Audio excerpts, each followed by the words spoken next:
Assalamualaikum warahmatullahi wabarakatuh.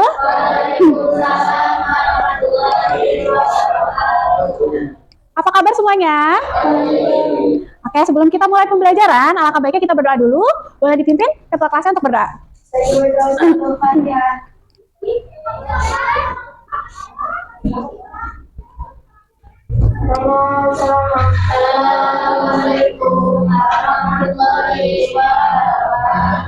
Waalaikumsalam warahmatullahi wabarakatuh. Saya absen dulu ya. Hari ini Adrian, Afifah,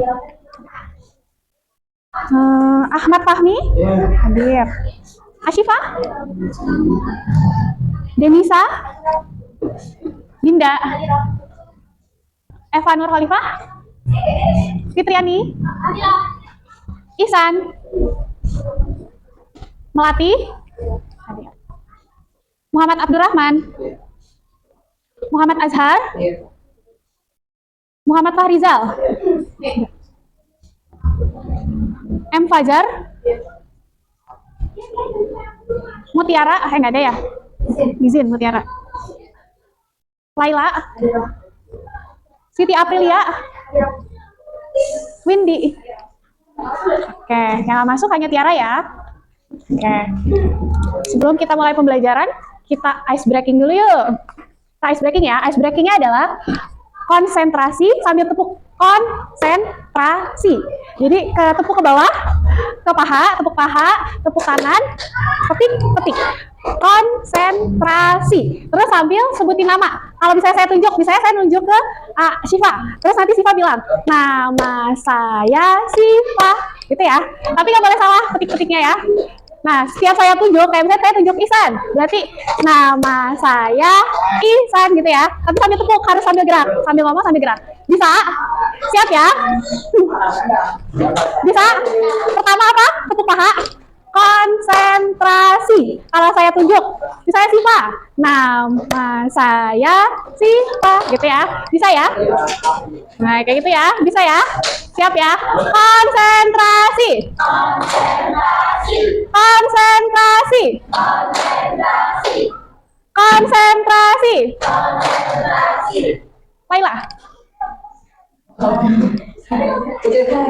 Oh ya. Konsentrasi. Konsentrasi. Abdurrahman. Terus sampai selesai. Nama saya Abdurrahman. Kayak gitu ya. Bisa ya? Ulangi lagi sekali lagi. Konsentrasi. Konsentrasi. Dinda. Konsentrasi. Konsentrasi. Lebih cepat ya. Konsentrasi. Konsentrasi. Konsentrasi. Konsentrasi. Adrian. Adrian. Maju Adrian. Adrian. Kemarin kita sudah belajar apa? Tentang wawancara. Kita lihat ya contoh wawancara seperti apa. Misalnya kita buka dulu. Assalamualaikum, selamat pagi. Waalaikumsalam. Selamat pagi. Mohon izin minta waktunya sebentar ya untuk wawancara. Apakah saudara berkenan? Oke. Apakah saudara suka membaca buku? Suka. Seberapa sering sih saudara membaca buku? Jarang. Buku apa yang saudara pernah baca? Buku tentang sejarah. Kenapa saudara membaca buku sejarah? Karena apa sih? Karena suka aja. Kamu suka sejarah? Di mana biasanya saudara membaca buku? Apakah di perpustakaan atau saudara lebih sering membaca buku di buku digital kayak di online? Biasanya baca buku di mana? Di perpustakaan kah? Atau di online, di handphone?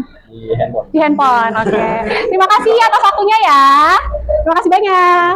Oke, boleh kembali Adrian. Tepuk tangan untuk Adrian.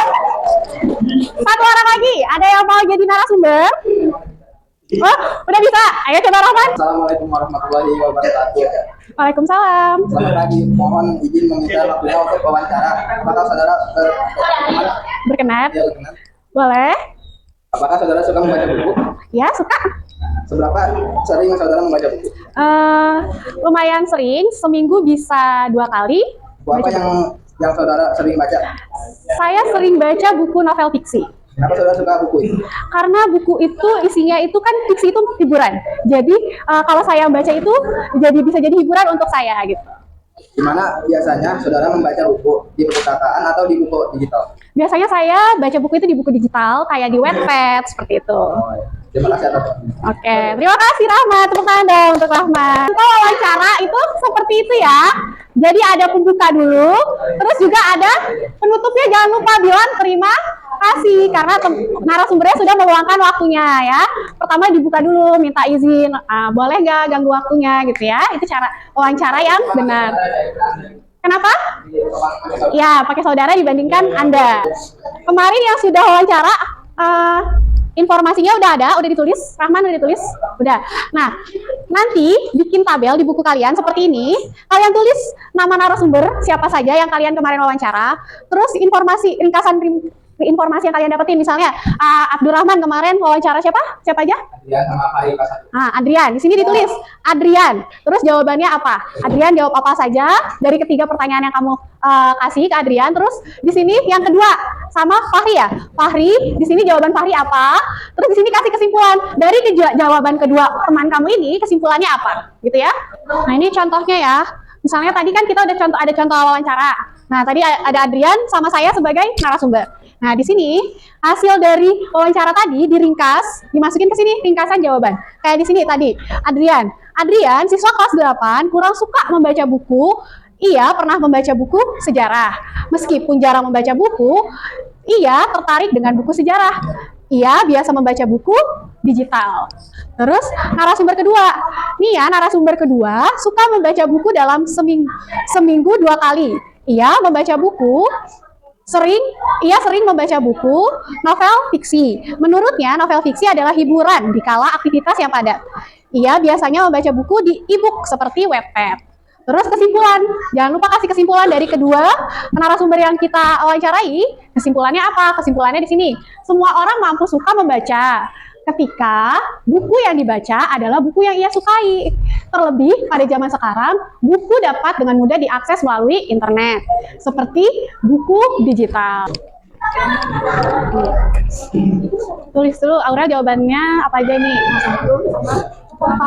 Nah, di sini kan kamu nanya berapa kali kegiatan OSIS dalam seminggu? Kesimpulannya.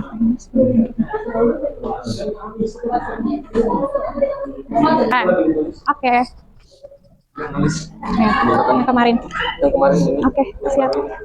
Dia yang mau nulis. Boleh.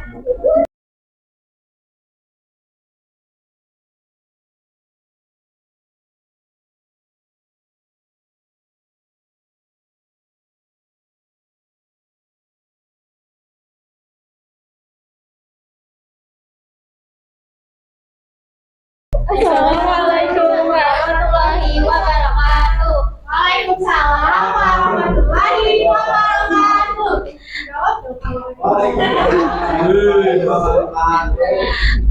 Kami dari kelompok 3 ingin mempresentasikan hasil wawancara.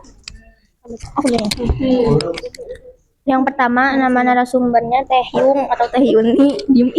Ringkasan jawaban, Teh Yuni seorang pedagang. Ia sudah 3 tahun berjualan di MTS Insan Sejati. Ia mendapat keuntungan sehari mencapai 300.000 dan kerugian 100.000 yang pernah dialami. Selama ia berjualan, ada saja yang mengutang di warung Teh Yung. Masuk mana? Di mana? Di sini. Ini apa? Mama Almera seorang pedagang. Ia kurang lebih setengah tahun berjualan. Ia mendapat kurang lebih 100.000 dalam sehari. Dan kerugian yang pernah terjadi yaitu 100.000 dan selama ia berjualan belum pernah ada yang mengutang. Kesimpulan atau temuan penting. Kesimpulan atau temuan penting yaitu di MTS Insan Sejati ada 2 pedagang yang berjualan di kantin MTS Insan Sejati. Teh Yuni sudah berjualan selama 3 tahun. Mama Almira sudah setengah tahun berjualan. Mereka masing-masing mendapat keuntungan dan kerugian selama berjualan di MTS Insan Sejati. Sekian presentasi dari kami.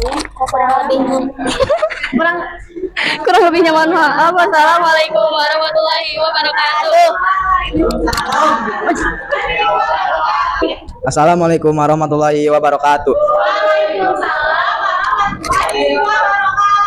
Kami dari kelompok 1 ingin mempresentasikan hasil wawancara. Perkenalkan, nama saya Muhammad Abdurrahman. Perkenalkan nama saya Fajar. Perkenalkan nama saya Fahri. Perkenalkan saya Fahmi. Saya ingin membacakan hasil wawancara teman-teman saya. Narasumber pertama, Adrian. Ringkasan jawaban. Ia rajin sholat duha karena kewajiban dia terhadap Tuhan Yang Maha Esa. Pukul 7 pagi sholat duha dimulai. Selesai sholat duha, ia berzikir, menulis dan mengaji. Narasumber kedua adalah Pari kelas 7. Ia rajin sholat duha karena ia ingin mendapatkan pahala. Pukul 7 pagi dimulai sholat duha di MTS Insan Sejati.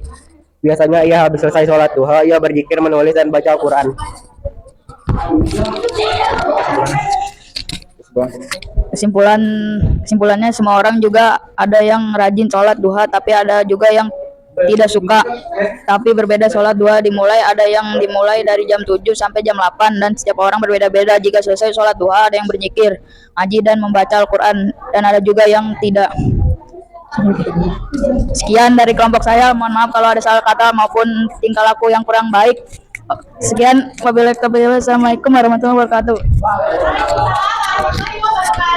Assalamualaikum warahmatullahi wabarakatuh. Perkenalkan, kami dari kelompok 4 ingin mempresentasikan hasil wawancara tentang OSIS. Real, ringkasan jawabannya. Kegiatan OSIS itu dalam 1 minggu 1 kali. Kegiatan yang dilakukan OSIS adalah MPLS, Maulid, dan HUT RI, dan lain-lainnya. Menurut Aurel, jika tidak ada OSIS, apakah kegiatan itu akan berjalan lancar? Karena OSIS yang membantu kegiatan itu berjalan. Menurut Aurel, kegiatan tidak mengganggu pelajaran karena kalau ada kegiatan pasti sudah dijadwalkan. Narasumber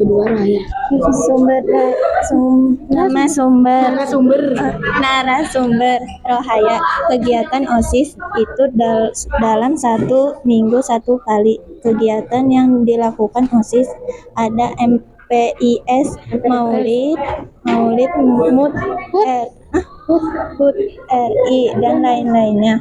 Menurut Rohaya, jika tidak ada OSIS, apakah kegiatan akan berjalan lancar? Karena OSIS yang membantu kegiatan itu berjalan. Menurut Rohaya, kegiatan OSIS tidak mengganggu pelajaran karena kalau ada kegiatan pasti sudah dijadwalkan. Kesimpulan dari narasumber, kegiatan OSIS yang mereka lakukan 1 kali dalam seminggu. Kegiatan yang sudah mereka lakukan diantaranya MPLS, Maulid Nabi, HUT RI, dan lain-lain. Manfaat OSIS yaitu, jika tidak ada OSIS, apakah kegiatan akan lancar? Karena OSIS yang membantu acara itu berjalan dengan baik. Menurut Aurel dan Raya, kegiatan OSIS tidak mengganggu pelajaran.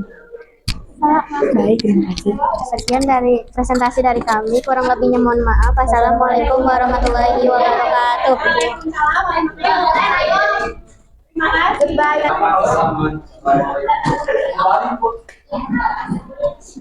Oke. Tadi kita udah belajar tentang wawancara, terus kesimpulan hasil wawancara kita sudah buat juga. Nah, jadi cara mengumpulkan data dalam menulis artikel ilmiah itu ada beberapa cara. Caranya pertama ada cara apa? Wawancara adalah kegiatan tanya jawab yang dilakukan untuk mendapatkan data dan informasi secara lengkap. Seperti yang sudah kalian lakukan ya kemarin, kalian mengumpulkan data dengan cara apa?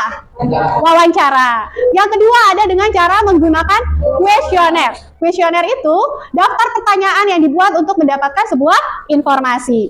Yang terakhir itu ada membaca tulisan orang lain. Jika topik yang dipilih sudah pernah ditulis orang lain, kalian dapat membaca tulisan mereka untuk menemukan informasi yang dibutuhkan. Tapi jangan lupa kalau kalian pakai cara ini, kalian harus sertakan sumber sumbernya dari mana. Misalnya kalau dari internet kalian tulis webnya apa gitu ya. Oke, terima kasih untuk pelajaran hari ini. Sekian, terima kasih. Wassalamualaikum warahmatullahi wabarakatuh. Waalaikumsalam.